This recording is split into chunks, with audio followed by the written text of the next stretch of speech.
All right, what's up, guys? Welcome to the 140th episode of the Get Down, brought to you by Digital Music Pool. My name's Cream. Gary W here. We're squeezing in one last pod here before Christmas. This felt like a must-do because we missed last week. Always difficult with traveling and everything. We're going to get into last week extensively, and probably it'll be a good reason why as to why we didn't record. I mean, other than you being extremely sick too, which was insane.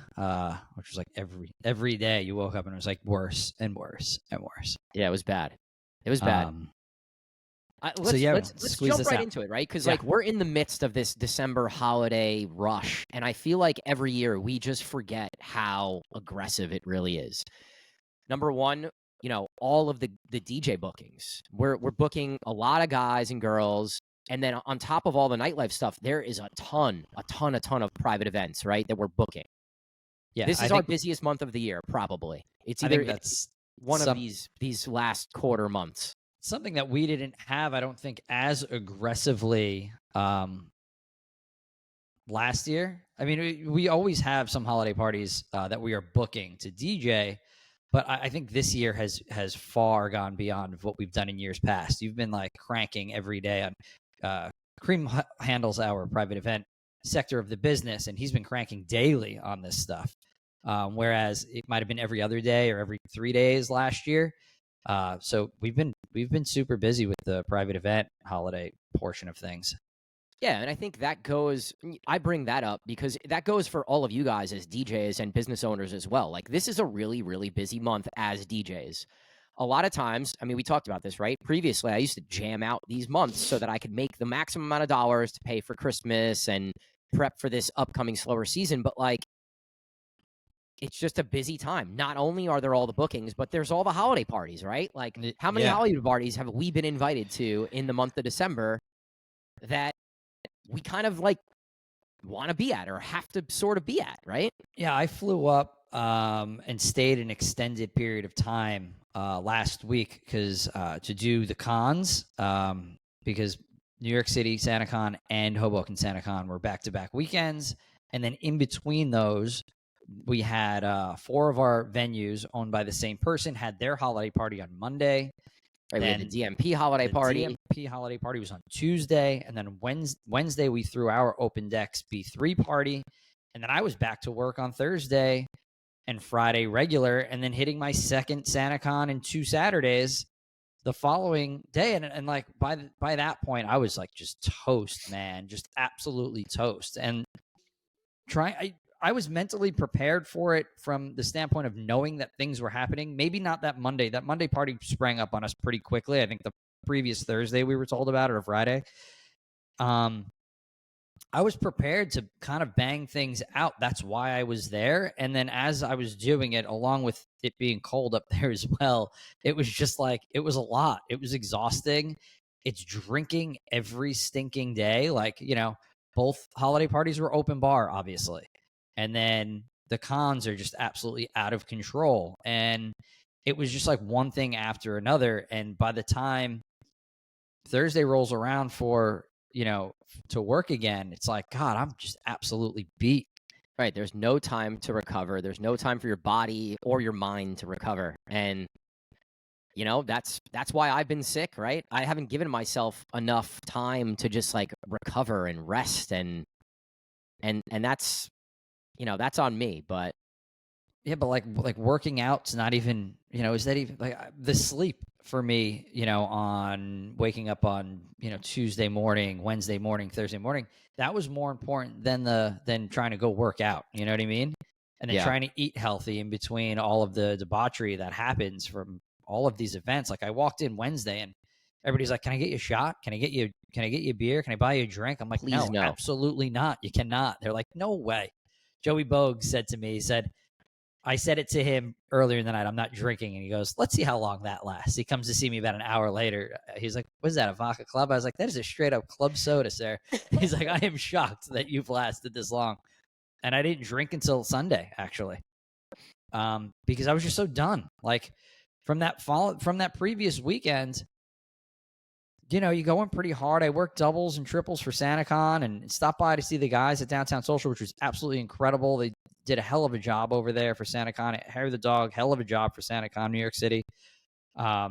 We had a slow build in the city, which was unlike Hoboken, which was a madhouse from the start, which I guess we could maybe get into a little bit. So I want to talk about my set a little bit for SantaCon. Yeah, let's do it.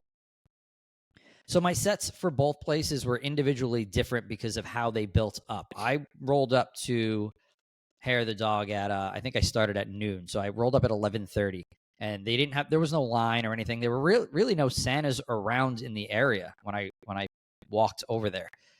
Whereas I walked into Birch at 10:30 in Hoboken, and there was at least 75 to 100 people in line 30 minutes before they opened. The importance of getting to these sets early, guys, is of the it is of the utmost importance due to the fact that when I walked in, the owner said, "Fuck it, we're opening early." I'm like, "What?" I was like, "I just set my computer up." Girls are still doing their makeup. Like, he's like, "Get behind the bar. We're going. Like, we're opening now." Because, like, they're not trying to leave money on the table. If they're legally allowed to be open, they're going to open. So right. If you got a line, why not open and start making money? Get your ass to your events on these big nights early, because you don't know, at the drop of a dime, things can change. And they did that day. And all of a sudden, 11 a.m., and I'm in my second song of the day is peak hour. I'm in peak hour already. Yeah, it's bangers only. Just straight up bangers. And dude, like, the sets differed so much because the Hair of the Dog set was more sing-along-y. It built. I posted on my story 2 days ago of, like, the slow build. There was 0 people, then there was 15, then there was 100, and then there was 300, or whatever it is. But it was packed. Like, you couldn't move in there. And then, like, whereas, like, Birch, it was like I was just going. So, like, the HOD set wound up being, they were both 5-hour sets. HOD said I was exhausted, but 4.5 hours in, I was like, we were just going for it the whole time. The Birch set was probably the most challenging set I've had in years. By that point, I had stopped drinking, like I said, days earlier. My body just needed a rest. I didn't think I can get through the rest of the weekend if I was just going to keep abusing myself. But having to play peak hour for 5 hours it's hard.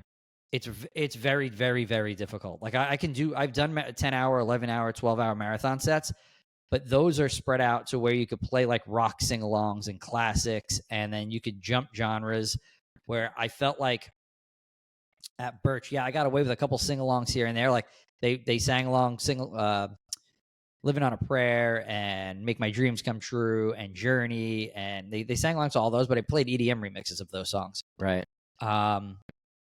I could have probably gotten away with playing the originals of that stuff, but I just feel like it doesn't fit that room, right?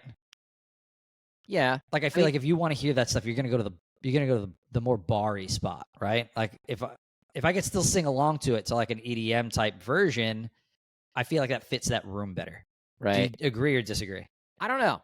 I think because those Birch sets were long and they were, like, pure peak sets, at some point, I would just go play, like, a fun bar set, because you could get away with it during the day on a holiday like SantaCon.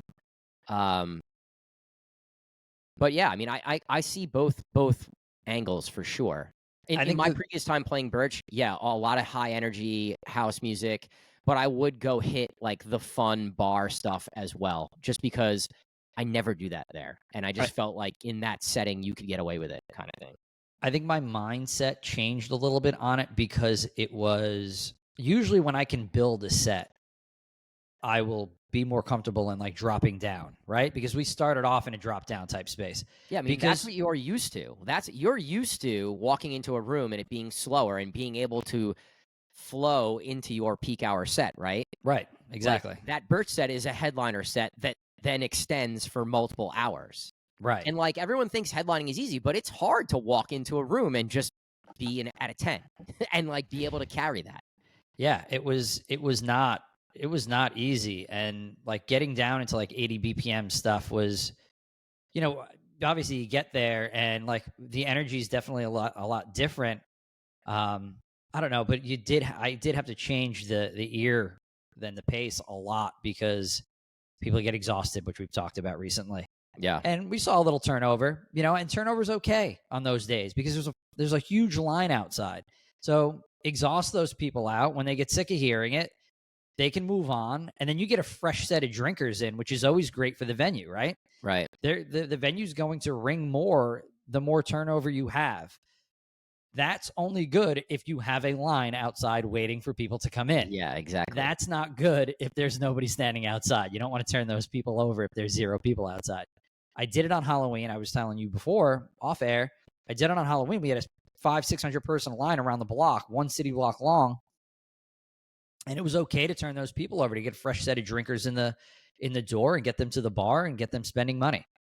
Yeah, I think these days for that type of event, it's expected, and I think the venues probably actually would prefer it because people get drunk, they're spending less money, and they're just more of a mess in the venue. You'd rather get those people out and get the people that have been waiting in line in that aren't as drunk and want to spend money, and they'll come in and buy, a round of drinks and a round of shots off rip.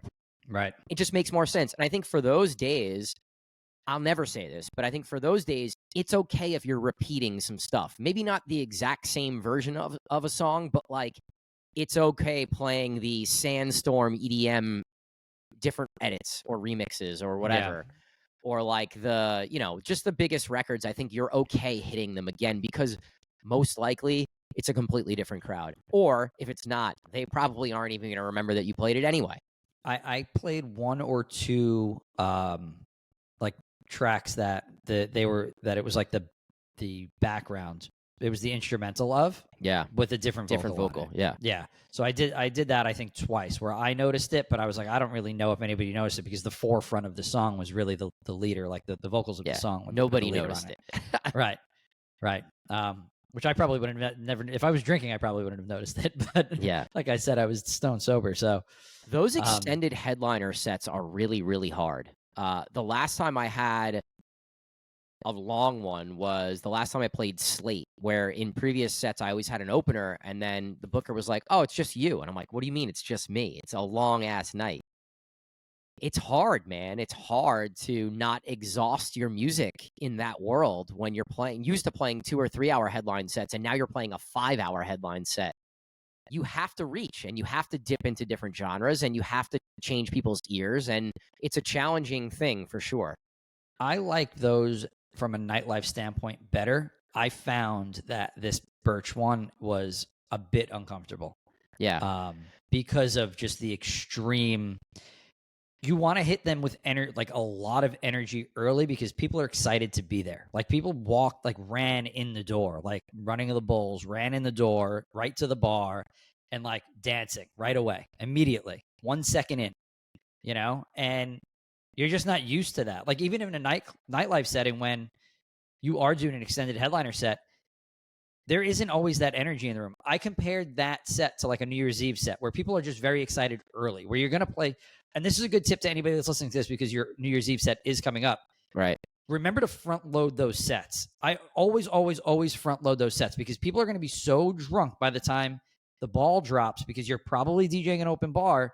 Make sure you front load all that stuff. Do not leave anything on the table for post New Year because it's everybody's opening cares. Early. Open bars are starting early, 8 o'clock, 8:30, 9 o'clock. People are dressed up. They're excited to be out. If they're going out on New Year's Eve, they're excited to be out. They spent some money to be there. Aren't used to going out and drinking like that. Right. I always came to my set like going hard meaning going hard with like a lot of energy off the rip. Yeah. And then you could kind of dip down as you feel your crowd out. But everybody's walking in with intention and energy. And I think so that's important to it's note. Also a night where people are leaving earlier than they would normally leave too. So, don't be shocked if your room starts emptying out at 1 instead of 2 o'clock on New Year's Eve. And it happens all the time. Yep. And, don't be upset if you start seeing it because it's going to happen. Yeah, you're right. Don't be disheartened if you got an empty room at 1. All that stuff's on that front end. All that stuff's on that 8 p.m., 9 p.m.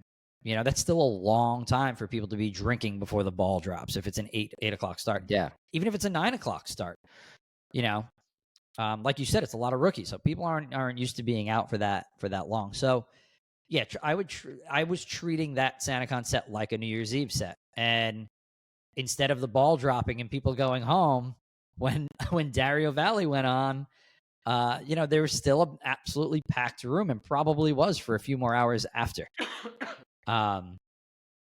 So yeah, it was just an interesting way to see both SantaCons, and they're just really great days for the bar industry as a whole.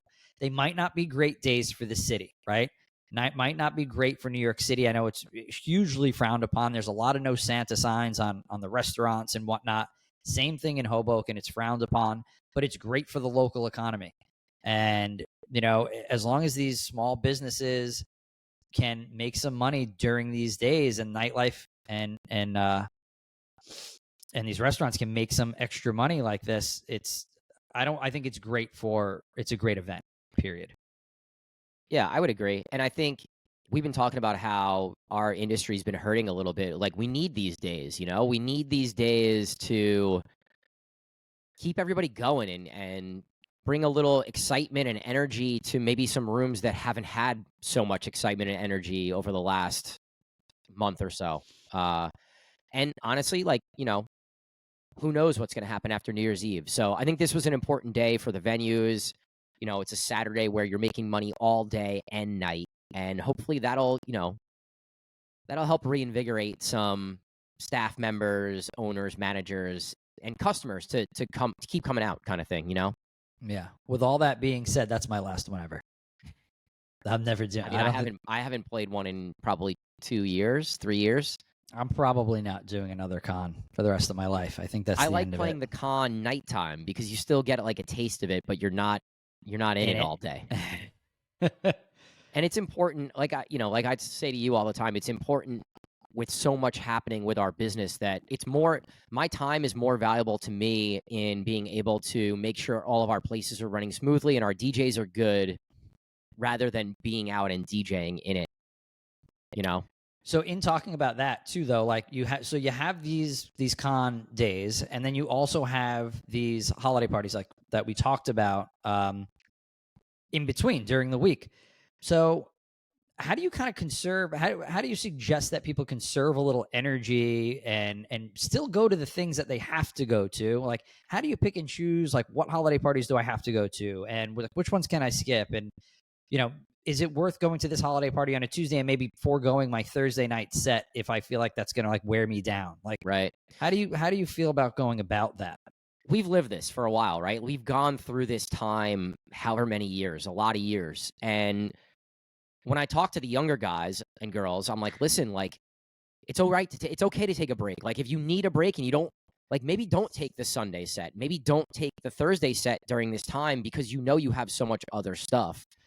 I had a conversation with Tony the Tiger, one of our younger DJs who's really in it. He works a full-time day job and a full DJ plate on the weekends. And like, there's many times where he works a DJ set, sleeps in his car, and then goes to work, and it's like, you could only do that for so long. And I get it. Yeah. A lot of you guys listening are young, and it's like, you could still handle it, but you can't do that forever. And I think it's important, even as a younger DJ, to understand that it's important to take care of your body, take care of your mind. Sleep is such an important thing. And during these holiday seasons, when there are a lot of things happening and a lot of places that are requiring your time and energy, yeah, I think you need to prioritize, how's my relationship with this group or this venue that's inviting me to a holiday party? Am I the resident DJ there and I kind of need to go show face? Is it the Get Down holiday party and they book me a lot of times and I need to be there? Or is it maybe a venue that you only play at once in a while and they invited you, you don't have to be there, kind of thing? I really think it's very personal, right? It's like, what's most important to you, and where do you have to show up? Where is showing up really important? And maybe it's for 1 hour, guys. Like, just show in, pop up, say what's up, don't drink, and then dip out. And like, I think people remember that you were there. They're not going to worry if you dipped out early, kind of thing. Showing up is the most important part of it. I speak to a lot of the owners that are having these events, and I spoke to one in particular over the weekend after one of the events that he threw, and he was like, X person wasn't there, Y person wasn't there. Noticed that it's going to be noticed if you're not there, people for aren't sure. there. If people are feeding you business, or they sponsor your podcast, or they, or they're a part of your business life in a, I don't want to say a major way, but in a way that affects your bottom dollar, you should be there. You should be there for them. They're throwing an event for their employees for a reason, right? They're showing appreciation. They're putting their money into that event, and you should show up. And because if you don't, and when you don't, it's noticed, and next time they need something, maybe you're passed up on. I know that might be it sounds extreme, but I've seen it done. We've talked about this with birthday parties. Like, if somebody is booking you and they invite you to their birthday party, like, you should probably go there, even though maybe none of us want to go. They're throwing this event, so to kind of get their friends together, and their people together in one place to celebrate. You just have to pop in and say hi, do a shot, have one drink, leave. I'm going to take the opposite end of the spectrum, because forever I was doing just that, right? Like, I always have overextended myself, and that's why I end up getting sick, and that's why I end up getting burnt out. So take what Gary just said, and it is really important. And again, you have to pick and choose what's most important. But at the same time, where I'm at currently, it's like, I don't care how important the relationship is. If I need to take a night because I don't feel well, I'm exhausted, I'm mentally worn out, like, I'm just doing it at this point. And I know things are a little different for me, the business owner, than me, the DJ, for sure. Right. You're established. It's different. Like, I think I'm speaking to the 22-year-old that's trying to, like, get established, right? Right. Or the 23-year-old that's trying to get established. That, like, all right, you've DJed in this owner's place a bunch of times this year, right? I'm 23 years old, and I've been in this owner's place a bunch of times this year, and I get invited to the holiday party. Well, you better show up. Yeah. You know what I mean? Because then when that owner opens another place, when he's, because let's say he's only 30 and he opens another place when he's 35, and now you're 27. Well, you want to be the first guy to headline that place and bring your people in. You know what I mean? And you want to maintain those relationships, especially when you're at a young age, because you don't know what's going to happen down the road.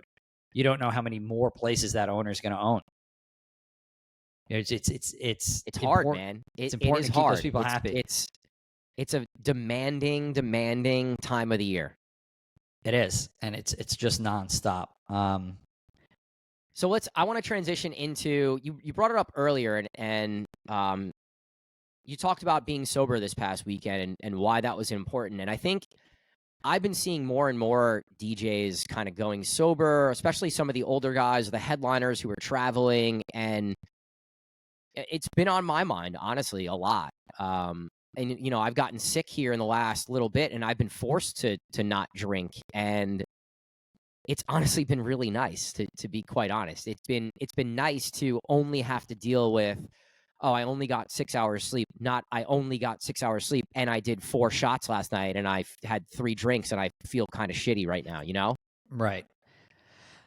So, yeah, I mean, I had a long weekend the weekend before with New York City SantaCon and all those events that I spoke of. And then by Wednesday I was shot. So I was like, okay, it's really important for me to kind of take care of myself now for the next few days.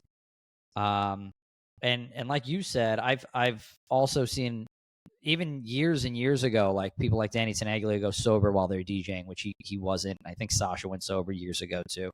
And I was like, okay, well, maybe that's like the key to longevity, right? Like I go pretty hard when I go up there. And I was like, well, I'm going to go a completely different route here for this weekend and go sober, right? For me, it was extremely difficult because I didn't realize how much I think about what other people think about what I'm playing. Does that make sense? Like how you're acting or what you're playing, or what do you mean? What I'm playing, like what I'm, how was that transition? Did that transition miss a little bit? Was that track selection good enough? Oh my God, those people didn't like that track selection. Oh, I should probably get out of this immediately. And like the wheels just turning and turning and turning. And I didn't realize how having 2 drinks quiets that down a lot. Yeah. Even doing this for 23 years, I still have an extreme performance anxiety. extreme. Like, I noticed it this weekend. Like, just I was nervous for 5 hours at that Birch event. Like, usually it would be the first 30 minutes and then I'd chill out. It was 5 hours of anxiety. Like, and like second guessing everything. And like, there's no way that you can be effective when you're just absolutely second guessing everything. And that's when I was like, fuck it. Like, I'm staying strong to this no drink thing for the weekend. I want to make sure that I can just do it. Right.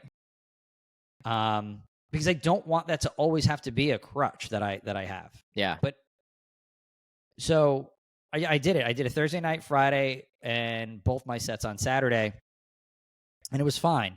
And it worked out fine. But I just realized of how stressed I was the entire time.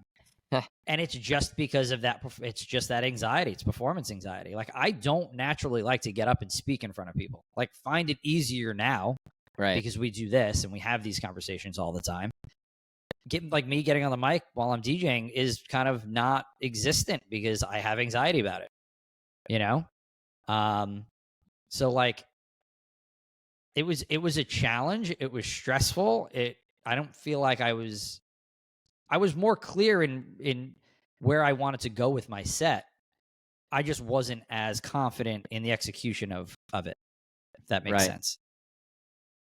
So Sunday I went DJing, same thing. Like, people are sitting down eating, watching football, and I'm like DJing, and I'm second guessing everything that I'm playing. Like, is that not the dumbest thing of all time? Like, it doesn't make sense. I didn't have a dance floor. Like, it didn't matter, you know? And like, I was like, all right, well, I decided to have a few drinks on Sunday. Like, not anything extreme. Like, I had a 7-hour set. I think I had 5 drinks, 4 drinks, something like that. Nothing crazy. And I realized, like, all right, after like 2 drinks, I was fine. It's not a big deal. And I went through this also because earlier this year, I probably took like a month off of drinking or 6 weeks, or I don't remember what it was, but the first weekend was more difficult, right? And then the next weekend got easier, and then the next weekend was easier. And then it's like, you just get used to it. And it's like, you don't need that crutch of alcohol to loosen you up. You're used to it kind of thing. And you've done it the last bit, and that's it. And I've found it a lot easier to go into nights and saying like, well, I'm not drinking, period, rather than, oh, well, I'm only gonna have a couple drinks and we'll see how the night goes. Because if you're like in the room and you're people are bringing you shots or staff's trying to give you drinks and you're just like, oh, I'm not drinking, and period, end of story. It's a lot easier to have that conversation than like, oh, I'm gonna have 1 or 2 drinks, and then it's like, oh, well, you just had a drink. Like, why won't you do a shot with me? And it's, a lot of that is stressful to me, where it's just like, well, I'm not drinking, period. So like, I'll do a shot of club soda if you want to do that kind of thing. The whole bartender trick. So that's part of it. That was part of the anxiety for me, is like dealing with our peers that are drinking and how to go about doing that.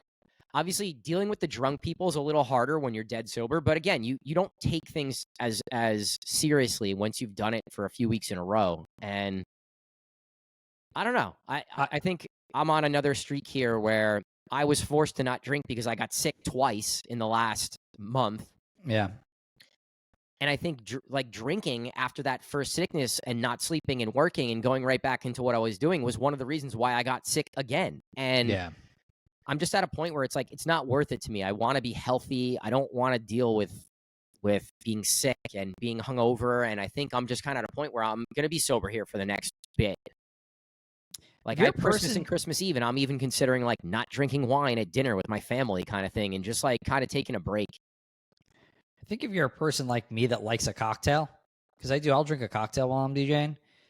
Maybe like going the mocktail route. I mean, I know that's become more of a thing recently. I'm actually going to an event tonight that, like, for every cocktail menu, that there's a mocktail on that menu.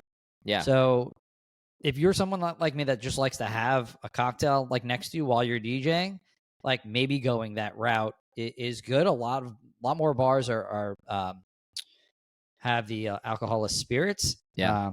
And maybe that's also a good alternative. You and I differ in the fact that, like, when I'm home during the week, like, I'm never cracking a bottle of wine. I'm never opening a beer. I'm never having a cocktail. Like, it's super rare for that to happen. Maybe my girlfriend and I will open wine for dinner and I'll have like half a glass, maybe. Yeah. Whereas And then on the weekends, I'm drinking. Like I'm out. I'm like having multiple cocktails or Right. shots or whatever it is, or high noons.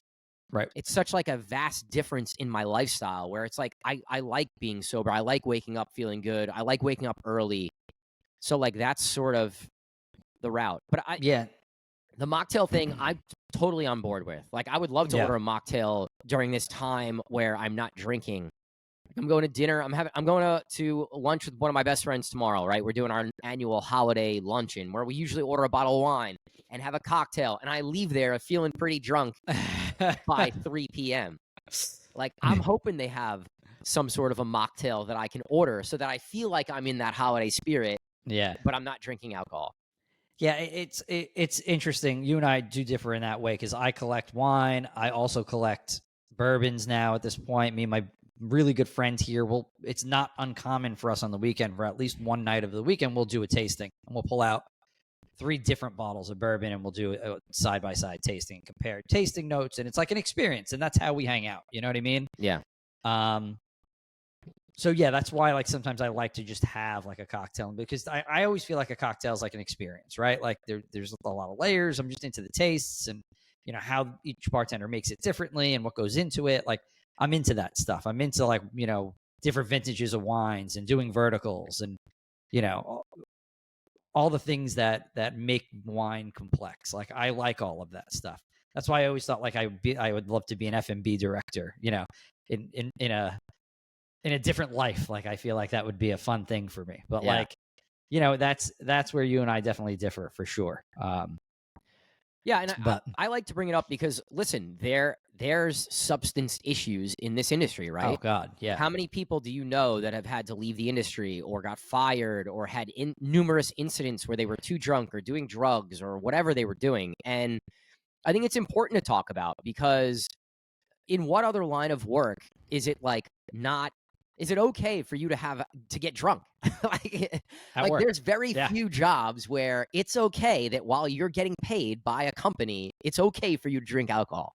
The percentage of people that have to leave this industry because they have a substance abuse issue is staggering. It's staggering. And then like when you do establish these substance abuse issues, it leads to mental health issues, and it's just a spiral, right? It's a very hard industry to be a part of, and it's a very hard industry to be a part of for as long as we've done it. Like I said, this is my 23rd going into my 24th year of being in the industry. It's a long haul, and numerous friends and people that I've worked with closely have had to leave because of, you know, having some kind of issue with it. It's hard to say no, but you have to learn when you need to. Yeah. A challenge that I'm going to put out to everyone listening is if someone says that they're not drinking or they don't want to drink or don't want a shot, don't try to peer pressure them into doing it. Right. Because during the time that I'm not drinking, like I hate when people are trying to get me to do it. You know, like it's hard enough as someone who does have drinks while they drink to like not do it. And if someone has a problem or is trying to like, you never know what people are dealing with behind the scenes. So my challenge to you guys is if someone says they're going sober or they're not drinking for a particular night, like don't peer pressure them into doing shots or bringing them drinks. Like be proactive in helping that person stay sober. So maybe it's bringing them a club soda instead of a vodka soda, or it's bringing a water shot so that that person feels part of the group that's taking real shots. It's amazing advice. Yeah, I mean, that's my challenge to everybody listening because, again, you never know what people are going through and you never know who's dealing with substance issues. And it's let's be positive and try to be proactive rather than negative and making fun of people for not drinking or, you know, taking shots or whatever the case may be. I love that. Still include the people in on the group stuff because you know what? There's nothing worse than saying no and then being left out. Half the time we're doing this stuff for the social aspect of it. Maybe it's not always to get drunk, right? Maybe it's not always to take the edge off. Maybe it's just that social aspect of everybody getting together and doing a shot together or having a drink together and saying cheers or whatever it might be in a celebratory way. So that's great advice from you to still include those people in some way and don't shun them away at all. Yeah. All right, let's move on to another topic. And I think this is something that you and I talk about a lot. And we've had some conversation with some of our DJs where there's a lot of pressure right now to like quote unquote make it, right? Like you see all the TikTok people and people are putting out like, here's my tour and here's my new music and here's this big thing that I'm doing. And you hear all of us talking about content is king. You have to be creating music and you have to be doing this. But guys, like it's okay to just want to be a local DJ. Like it's okay to just want to be a DJ on the side too. And I think I'm not as good in getting that point across as some other people, but talk about that and like talk about some of the conversations you've had recently. I'm a huge proponent of this because this is me. This describes me to a T. I love to be a good local DJ, right? And not just good. I want to be the best local DJ that there is, right? And that's okay. I don't want it. This was 10 years ago that I decided I don't need to be anything more than this, right? I loved my teaching job. And I think that's a huge part of it too. Like if you really love your day job, and obviously DJing pays really well, no matter if you're a local DJ or not, it still pays well. It probably pays better than your 9 to 5 in some cases. It's okay to just do both. It's okay to think, okay, like I'm ready to do my 9 to 5 and I'm ready to go play my Friday night and Saturday night set, and I'm a happy person. Maybe that money goes toward retirement. Maybe that money goes toward your rent or mortgage, whatever it might be. I have always been a huge proponent of this due to the fact that it is me. I like the fact that you're the yang of that, and you're the aspiring touring DJ, right? So that's, and I've had some conversations recently that have really kind of like opened my eyes to and made me real proud to talk to these guys, knowing that at this point in their career, they're like, okay, I want to take a step back and focus on my career, my non-DJ career. Right. And, kind of asked why, the people that I've talked to about this, I kind of asked why. And I think some people just see the writing on the wall as I did, where it's like, well, production's not really my thing because production was never my thing. Right. And I knew, like, I tried to get into it and I was bored with it. I didn't like it. And I was like, well, if I'm not going to produce, I'm not going to become a traveling DJ. So it's like, all right, well, the writing's on the wall. Let me take a step back. And then it's just do the things that you need to do to be successful within your local market, right? And we're lucky enough in the northern New Jersey area to have also New York City. It's kind of having two markets in one little area. So go about like conquering that market in the best way possible that you can. And I think that, can you be the best DJ in that market? Do that. That should be your goal, right? And then if you get to go play a show 2 hours away or 3 hours away, or, like I got to go play Atlantic City a few times, like that was fine. Like, and that was fun. And that kind of like wets the whistle a little bit. And then, go back and do your thing. And just, like I said, be the new place opens in your market that's really, really great. Go try to headline that place. Just try to stay on top of your home base.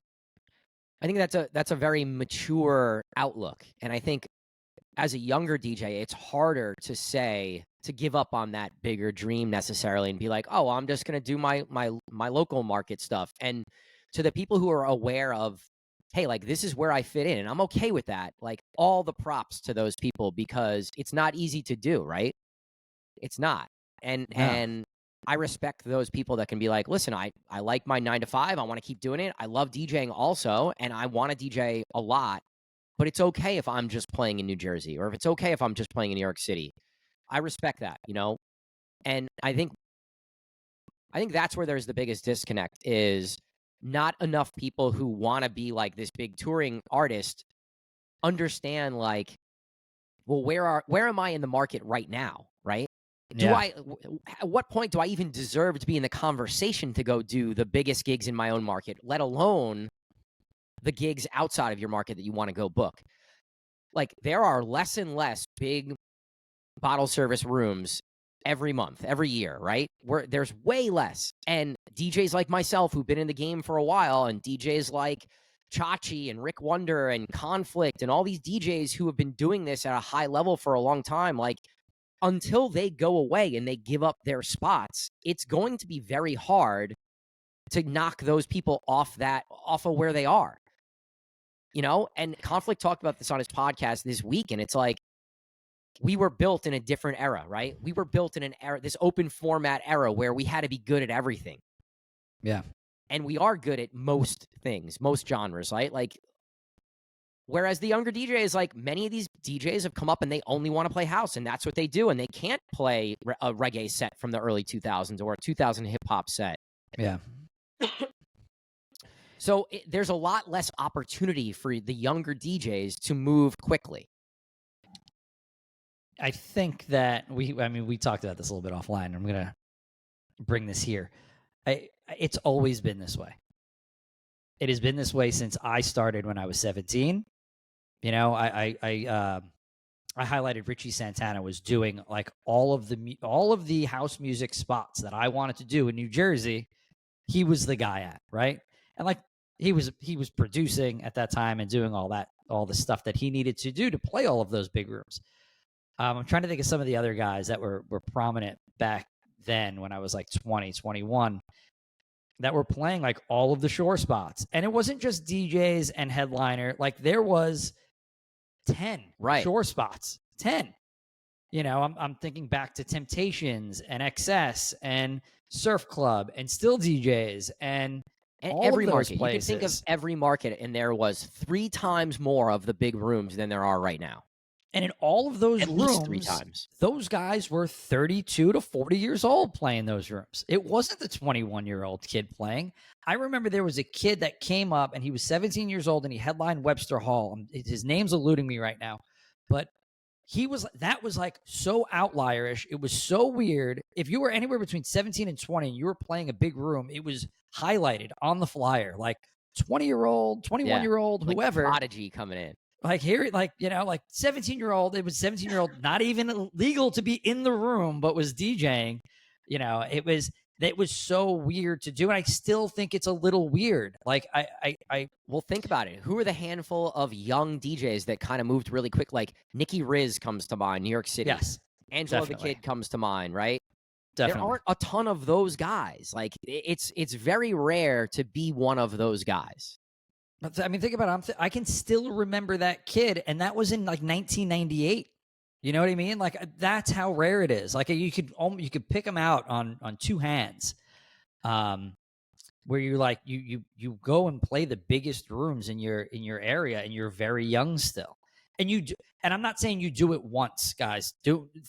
Listen to me.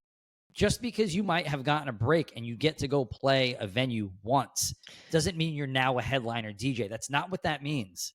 Yeah. You know, if you're headlining every single weekend or every other weekend at the biggest rooms in your market, then you're a headliner DJ, right? Just because you got a crack at playing one spot, you know, maybe a couple times in a year, 2 or 3 times in a year, doesn't make you a headlining DJ. And listen, right? from where I was sitting, I was traveling a little, right? You're not a travel DJ unless you're traveling every month to go DJ, you know? Right. And even now, it's like I'm traveling most months, but not every month, not every week, not 3 times a month. It's like once a month, maybe twice kind of thing. Right. You'd consider yourself like kind of a travel sort of DJ. Right. Sort of. Like not a traveling I'm not DJ. like on a Chisel or a Rick Wonder level in any way. Right. Right. And that and so the same concept applies to calling yourself a headliner DJ. Right? Yeah. I'm sort of in that world, but I'm not fully in that world. So this goes back to what we were talking about before. It's a lot of just self-reflection and knowing who you are and knowing where you stand. I think that's a big portion of it, and understanding. You know, I do play some big rooms, but I don't play them all the time. And, you know, maybe I can go sharpen my skills in these rooms and understanding, you know, what you need to do then to take that next step. Here's an exercise that I'm going to give you guys. And we probably talked about this around the same time last year, but it's a great time to reflect on your year and start planning your next year. So like you said, ask yourself, like, who am I as a DJ, as a producer, as an artist? Where am I in the market currently right now? Be realistic. Don't Don't sugarcoat it. Ask one of your DJ friends, right? Where am I in the market? Who do you compare me to? Name some other DJs. If you're not in the top tier of your market, then maybe go and look at what is the top tier person in my market doing? What is Rick Wonder doing? What is, whoever is in your market? What is that person doing that makes them successful? And how do I get from what I'm doing currently to where I need to be, right? Like, if you want to be where Rick is, well, what is Rick doing, and what can you do to do the same thing? Like, take someone that you see at sort of the top of the mountain and use that person as a guide, or like a way to create the I can't think of the name, but think about the guide of think about how you can create this life that you want to create, and what are the things you need to be doing to get there. Right. I think that's great advice. I mean, I think you can end the conversation right there, because that is what you should be doing, right? That, like, you create that roadmap, figure out who that is that you can replicate, whose roadmap can you replicate to get to where you want to be, and to do get it to in your where own they way. were. Right, of course. Like, you have to do it in your own way, but at least you can have a guide as to how to be successful. Yeah. And you see it. We've talked to a bunch of the DJs. If you want to be the big travel, touring artist DJ, there's a roadmap of all the things you have to do. And it's fucking hard. And it's every single day. And it's a lot of work. So if that's what you want to be, you have to commit to doing all the work that it's going to take to get there. You can't just expect it to happen. You can't look at your peers and be like, well, this person did this, and I'm as good of a DJ as that person, so I'm going to do this too. It doesn't work that way, guys. There are no days off. There are no days off. If you want to make it, if you want to be the top of anything, any field, anything, there are no days off. You can't sit back and rest on your laurels. You just you have to innovate. You have to keep pushing your brand, or and marketing yourself. And whether you're in an office, whether you're a DJ, whatever it is, like, you have to do everything that it takes to make it, because nothing's given to you, right? It doesn't matter. Yeah, this all looks easy. It looks easy from an outsider's perspective. It's just not. And you don't meet a lot of people. You and I, we don't meet a lot of people that do the everyday stuff that it takes. Sure, there's luck involved, 1,000%. Don't ever think that that's not part of it. That's a huge part of it. But in order to get quote unquote lucky, you need to continue to do what you need to do. So, like, you make your luck sometimes too, make right? that luck, if right? You're if you're putting out enough music and content, and you're doing enough, people are going to start to notice, and those opportunities are going to start showing up. Yep. I like it. All right, we got to end here, guys, because I got to jump off. I have a Zoom that I'm already late for. But Gary and I wanted to sneak out one last podcast here before the holidays. So, to everybody that celebrates Christmas, I hope you guys have a great Christmas. Yeah, Take some time off, spend some time with your fam. Yep. And we'll see. I don't know what our podcasting schedule is, but if we don't talk to you before the new year, we're going to do a year-end podcast for sure. And Gary and I have some pretty cool ideas for that show. So, Gary, you got anything else? That's it. Just Merry Christmas, Happy New Year, everybody. Be safe out there. Don't do anything I wouldn't do. So, all right. Thank you guys for listening. We'll talk to you guys soon. Peace. All right, guys. Peace.